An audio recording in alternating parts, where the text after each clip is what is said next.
very much, Your Excellency. Allow me to take this opportunity to welcome MDG to Nairobi.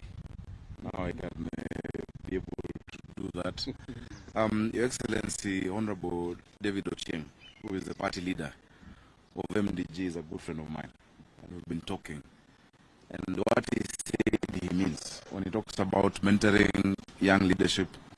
In 2013, David and I and a group of other MPs, they used to call us underage MPs, started something called Kenya Young Parliamentarians Association, which has grown. He was the Secretary General and I was the Chairman. And through that, we've been able to see many more young leaders coming in from across the country. In fact, by the time we were finishing, we had 1,027 MCAs below 35 elected and 50 MPs. And he's a man who believes in nurturing leadership. And I want to tell you, my brother, you're at home. In Kenya Kwanza, what you stand for, what you believe in, the things we've debated and discussed over years, will find a home here. This coalition of Kenya Kwanza believes in equalization of opportunities for all Kenyans, regardless of tribe, regardless of ethnicity, religion, but equalization of opportunities and pesa mfukoni. What this country needs today is economic rejuvenation, which is what you believe in, I've discussed with you, which is what President-elect William Ruto in Kenya Kwanza is offering. So you'll find yourselves at home, feel at home. Karibuni Kenya Kwanza. And I'm grateful I've seen my colleague, City Senator.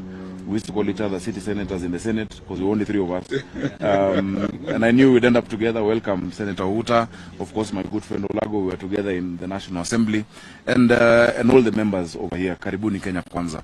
I think the sentiments that have been shared, I want to associate myself with, that Kenyans have moved on.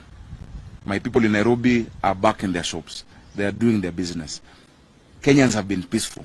It's really unfortunate that over the past now, few days, we've started to see our counterparts in Azimio beginning a narrative of intimidation, trying to threaten the Supreme Court, threatening the IBC, even using violence when we were at Bomas and after on the IBC. We want to say that Kenyans are beyond the days of intimidation.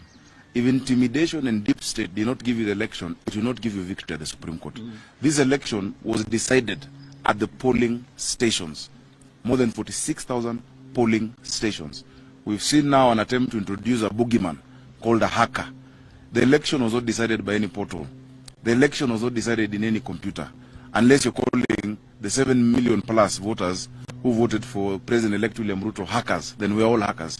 But that decision was made there, and all that the Supreme Court will need to do is just to count, because Chebukati followed the exact steps that the Supreme Court had issued. So let us leave the Supreme Court to do its work. Let's leave institutions to do their work. The future of this country will be built on strong institutions that are respected. So let us stop the intimidation. Let us stop inciting Kenyans. There is only one person by law who is allowed to declare a president-elect. And the president-elect was declared as William Samoei Ruto. He has been gazetted.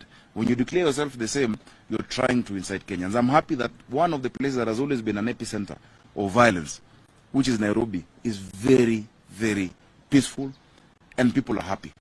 Yesterday we saw governors taking oath. I also took oath of office. More than 40, I think 45 governors actually took oath of office yesterday. As Honorable Ochieng has said, it is the same IBC that conducted that election. So instead of introducing all these boogeymen, trying to intimidate, and we know the good judges in the Supreme Court are people of outstanding integrity. We know that this country